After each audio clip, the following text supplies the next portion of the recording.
بریم نری. از اردبیل اومدم. بعد دی بپرسی نه فقط گفتی از کجادان اومد.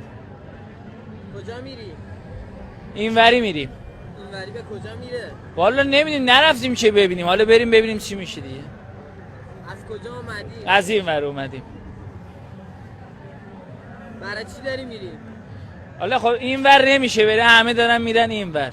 همه کجا ما میرن؟ نمیدونم، من از کسی نپرسیدم، بچه‌ها دیدم همه اینور میرن، من گفتم اینجا بریم ببینیم چی میشه. چند دومین بار داری میری؟ یه بار بیشتر نرفتم شه، همینجوری الان دارم میرم. آخه آدم چی نمیدونی چند بار بره، یه بار میره دیگه باش یه بار برمیگرده. خوبه اینجا، خدا خیرشون بده.